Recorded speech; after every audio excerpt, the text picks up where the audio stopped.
जिल्ह्यातील व तसेच देगलूर तालुक्यातील ताज्या आणि महत्त्वपूर्ण बातमीपत्रासाठी आजच आमच्या ताजा हालात न्यूज लाईव्ह या चॅनलला लाईक करा आणि सबस्क्राइब करा। जनता पार्टी की बहनें सड़कों पे चूल्हा लेकर खाना पकाने लगी, लेकिन मोदी जी आपने कहा था कि 63 रुपए का पेट्रोल हो गया, मुझे सरकार दो, बहुत हुई महंगाई की बार, अब की बार मोदी सरकार।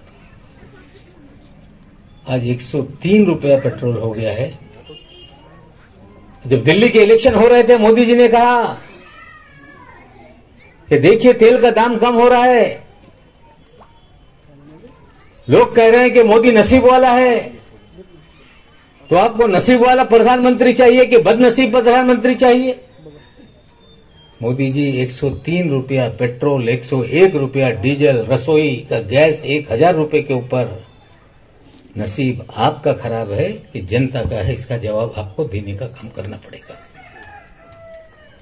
पूरी तरह से लूट मची हुई है इस मुल्क के अंदर।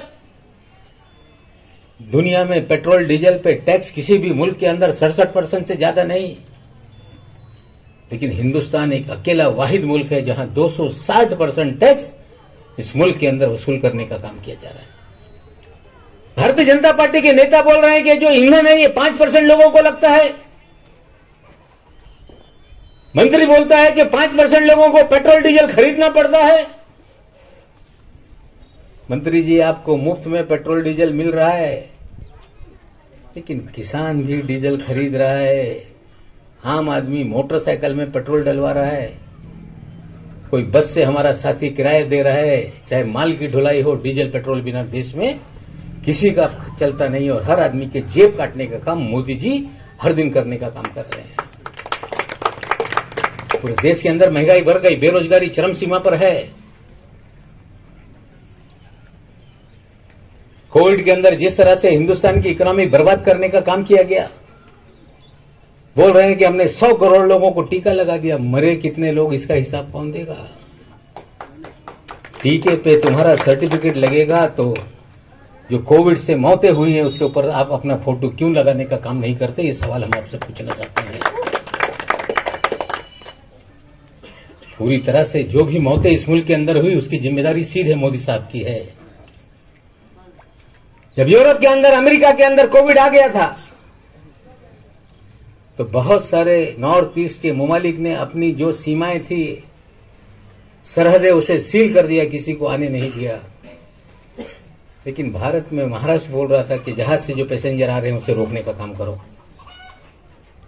मोदी जी का फरमान आ रहा था कि कोई जरूरत नहीं। ये इसलिए नहीं रोका जा रहा था कि अमेरिका के राष्ट्रपति ट्रंप का प्रचार हिंदुस्तान के अहमदाबाद में करना था, इसलिए रोका नहीं गया।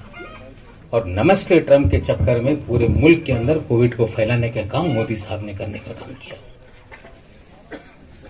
ऑक्सीजन न मिलने से लाखों लोग मर गए इस मुल्क के अंदर। महाराष्ट्र के अंदर कोविड था, हम लोगों ने इंतजाम किया। कोई ऐसा नहीं कर सकता कि इलाज के बिना कोई मौत हो गई इस महाराष्ट्र में। लेकिन जहां जहां भारतीय जनता पार्टी की सरकार थी, आपने देखा होगा कि गुजरात में कोहराम मचा हुआ था, मध्य प्रदेश में लाशें जलाने के लिए शमशान भूमि कम पड़ रही थी, बिहार में लाशें नदियों में बहाने का काम किया जा रहा था, उत्तर प्रदेश में लकड़ी नहीं है तो गंगा के किनारे लोगों ने लाशों को दफन करने का काम किया। सर्टिफिकेट पे फोटो लगाते हो तो डेथ सर्टिफिकेट पे भी फोटो लगाओ। मोदी जी, सारी जिम्मेदारी आपकी है। मुल्क के अंदर एक ही फार्मूला चल रहा है, हिंदू और मुसलमान। नफरत की आंधी चलाकर इस मुल्क की सत्ता अपने हाथ में लेना चाहते हो। पिछले 70 साल से संघ परिवार के लोग बोलते थे कि कश्मीर में इसलिए आतंकवाद है क्योंकि वहां पे स्पेशल स्टेटस है। आपने 2 साल हो गया स्पेशल स्टेटस खत्म किया, कितना आतंकवाद खत्म हुआ आप बताने का काम करो। बेगुनाह लोगों को कत्ल किया जा रहा है, हम उनकी निंदा करने का काम करते हैं। लेकिन कत्ल की जिम्मेदारी किसकी है? अमित शाह जी, आपको बताना होगा। लोग कश्मीर छोड़कर क्यों भाग रहे हैं, इसका भी जवाब देना होगा। 7 साल में ना आतंकवाद खत्म हुआ, ना कश्मीर शांत हुआ। लेकिन जब क्रिकेट शुरू होता था हिंदुस्तान पाकिस्तान, तो मोदी जी की पार्टी कूद कूद कर आगे आती थी। आतंक का खेल और क्रिकेट का खेल साथ में नहीं चल सकता। भाई साहब, कल मैच क्यों हुआ, इसका जवाब मोदी जी अमित शाह दें। अगर आतंक का खेल चल रहा था तो क्रिकेट का खेल इसलिए हुआ कि जय शाह अमित शाह का सबूत है, वो मैच का आयोजक था। अगर मेरा सपूत करेगा तो खेल चलेगा, बाकी लोगों का खेल नहीं चलेगा। ये दोहरा चित्र भारतीय जनता पार्टी के सामने आया है। पिछले 7 साल में महंगाई बढ़ती जा रही है, किसान परेशान है। कानून बनाकर इस मुल्क के अंदर किसानों को पूरी तरह से बर्बाद करने का खेल शुरू हो गया। किसान आंदोलन पिछले 1 साल से कर रहा है कि मेरी जमीन पे मेरा अधिकार। अब कॉन्ट्रैक्ट सिस्टम करके हमारी सारी जमीनें अदानी अंबानी को नहीं दे सकते। लेकिन आंदोलन शुरू हो गया तो बोले ये आतंकवादियों का आंदोलन है। पंजाब का किसान आंदोलन करता है तो बोलेंगे ये खालिस्तानियों का आंदोलन। सिंघू बॉर्डर पे आंदोलन के लिए बैठ जाए तो कटी लगाकर वहां पे कीले लगा के रोकने का काम किया जाता है। और हमीरपुर पे आंदोलन पे किसान उतरे तो केंद्रीय गृह मंत्री के घर का लड़का गाड़ियों से राउंड के लोगों को मार डाले। तो ये कौन सा इस देश के अंदर सरकार चलाने का तरीका है? पूरे मुल्क के अंदर लोगों में दहशत और खौफ पैदा करने का काम करना। हम जिस तरह से मुल्क चलाएंगे उसी तरह से चलेगा। और इनकम टैक्स के जरिए लोगों को डराया जाता है। कोई नेता बोले ना, इसलिए इनकम टैक्स के छापे मारे जाते हैं। पहले हम लोग बोलते थे कि ये सारी एजेंसियों का इस्तेमाल हो रहा है। भारतीय जनता पार्टी में जो कांग्रेस के नेता गए, हर्षवर्धन पाटिल जी जो इस राज्य के मंत्री थे कांग्रेस के, पिछले 8 दिन पहले उन्होंने बयान दिया, ज्या दिवसापासून मी भाजपमध्ये गेलो मला झोप येते। डरा के लोगों को भारतीय जनता पार्टी ज्वाइन कराने का काम करते हो। अरे पिछली बार बहुत सारे लोग गए और अब बोल रहे चूक झाली, इथे राहिले असतं तर मंत्री झालो असतो। बंगाल में यही खेल आपने किया। ममता दीदी के साथ बंगाल की जनता खड़ी हो गई और मोदी जी को जवाब देने का काम किया। और महाराष्ट्र में भी खेल शुरू है डराने का। देवेंद्र जी बोलते अर्धा मंत्रिमंडळ तुरुंगात जाईल। अरे 100% जायची तयारी, हिम्मत आहे तर टाकून दाखवा ना। ते पोकळ धमक्या कोणाला देत आहे? अरे तो एक समीर दाऊद वानखेडे नावाचा अधिकारी, त्याचा वापर करून तुम्ही या महाराष्ट्रामध्ये मुंबईमध्ये फिल्म इंडस्ट्रीला बदनाम करून मुंबईला महाराष्ट्राला बदनाम करण्याचा डाव करत होते। शुरुआतीपासून आम्ही बोलत होतो, पहले दिन से मैं बोल रहा था कि पब्लिसिटी के लिए 2 ग्राम 4 ग्राम गांजा चरस के नाम पे फिल्म इंडस्ट्री को परेशान किया जा रहा है, वसूली हो रही है। हमने कहा तो अधिकारी कहता है कि मंत्री बोल रहा है ठीक नहीं। मुझे मैसेज भिजवाया गया, कहा कि इसके नतीजे गलत होंगे और मेरे दामाद को जेल में डाल दिया।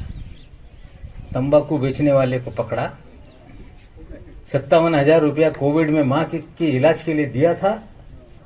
बोले इन्होंने गांजा में सप्लाई करने का, फाइनेंस करने का काम किया। पहले दिन मुझे पूछा गया कि तुम्हारे दामाद की गिरफ्तारी हुई, क्या बोलना चाहते हो?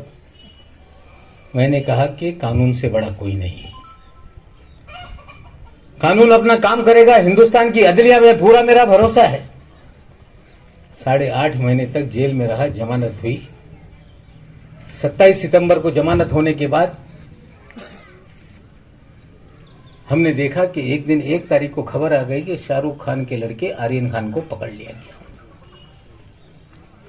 टेलीविजन पे खबरें आने लगी, पूरी तरह से हमने अभ्यास किया और 8.5 महीने इस जो डिपार्टमेंट समीर दाऊद वानखेड़े है उसके कामकाज पे हमने नजर रखी हुई थी और हमने ढूंढ के निकाला कि पूरा फर्जीवाड़ा है, इन बच्चों को नाजायज फंसाया गया।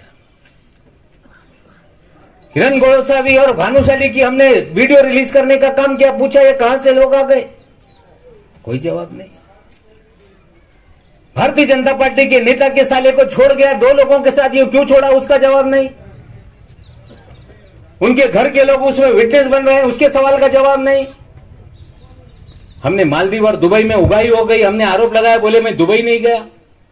कि मैंने लिखा ही था कि उगाही मालदीव में हुई, आपने फिल्म वालों सब वहीं थे, वहीं वसूली करने का काम किया।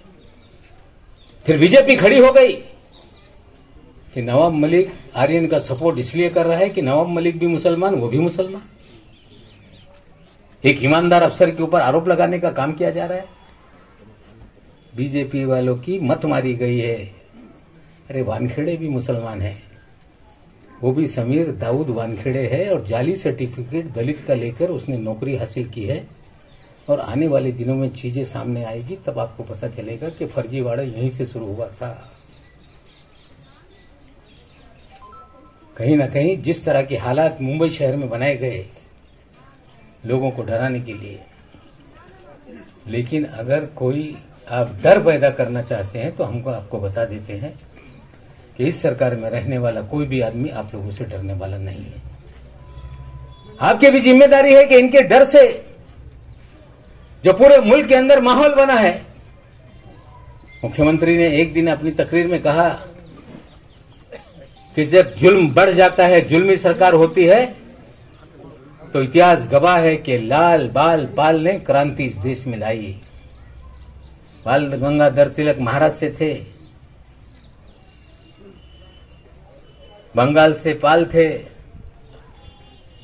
और पंजाब, ये 3 राज्यों से क्रांति आई थी। बंगाल से क्रांति शुरू हो गई, महाराष्ट्र से भी क्रांति आएगी, पंजाब भी शामिल होगा, और पूरे देश में ये क्रांति कहीं ना कहीं फैलने वाली है। हम आप सभी नौजवानों से अपील करने का काम करना चाहते हैं।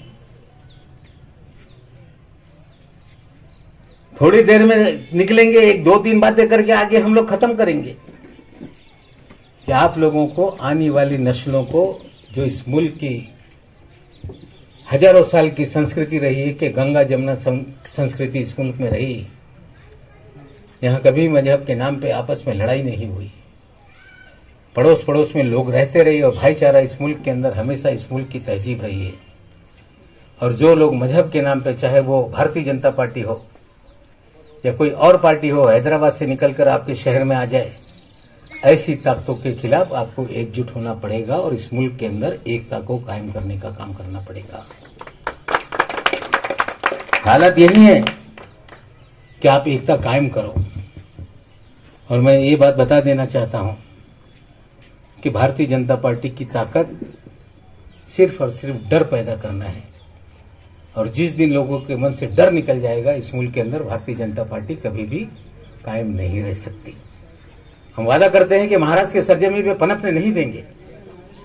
पूरे मुल्क के अंदर भी यहां से एक संदेशा भेजने का काम करेंगे कि भारतीय जनता पार्टी अब हमें नहीं चाहिए।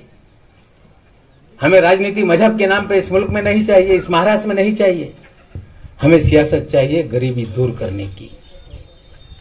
हमें सियासत चाहिए, हुकूमत चाहिए ऐसी जो बच्चों को पढ़ने का इंतजाम करे। हमें ऐसे हुक्मरान चाहिए जो इस मुल्क के अंदर बेरोजगारी दूर करने का काम करे और खुशहाली लाने का काम करे। और इसी तरह की सियासत करने वालों के साथ आपको रहने का काम करना पड़ेगा। जो चीजें 7 साल में हुई और जो पिछले 63 साल में हुई, लोग उसका मुआवजा कर रहे हैं। पिछले 10 साल जब मोदी जी के पहले सरकार हम लोगों की थी, साइकिल पे चलने वाले के घर में मोटरसाइकिल आ गई थी। मोटरसाइकिल वाला छोटी कार में चलने का, छोटी कार वाला बड़ी कार में, और 7 साल में चक्कर उल्टा घूम रहा है कि बड़ी कार वाला छोटी कार में, छोटी कार वाला मोटरसाइकिल में, मोटरसाइकिल वाला साइकिल पे, और साइकिल वाला पैदल चलने का। ये हालात मोदी जी ने बनाया है। हम आपको वादा करते हैं कि अमन शांति बनाए रखने के लिए, जब से ये सरकार महाराष्ट्र में बनी है, 1 लाख तरीका की सरकार है। शेर बकरी एक ही घाट पे पानी पीते हुए कभी किसी ने देखा नहीं था। जब शेर और बकरी एक घाट पे पानी पीने लगे तो समझ लो कि जंगल में शांति ही शांति है, शहर में, राज्य में पूरी तरह से शांति है। और शांति बनाए रखकर हम लोगों को अमन कायम करके तरक्की की राह में आगे इस महाराष्ट्र को आगे ले जाने का काम करना पड़ेगा। मैं आपसे सबसे अपील करता हूं कि आने वाली 30 तारीख के दिन जितेश अंतापुरकर, जो एक नौजवान है, इंजीनियर है, एक नई सोच के साथ आपके बीच में हम लोगों ने उसे उम्मीदवार बनाने का काम किया है। आप सभी लोगों से गुजारिश करते हैं कि हाथ के पंजे पे वोट डालकर जितेश को आप विधानसभा में भेजिए। 7 दिसंबर से हम लोगों का अधिवेशन शुरू होने वाला है और जब नौजवान आकर शपथ लेगा तो हमें लगेगा कि दिगलूर और भिलोलो की जनता ने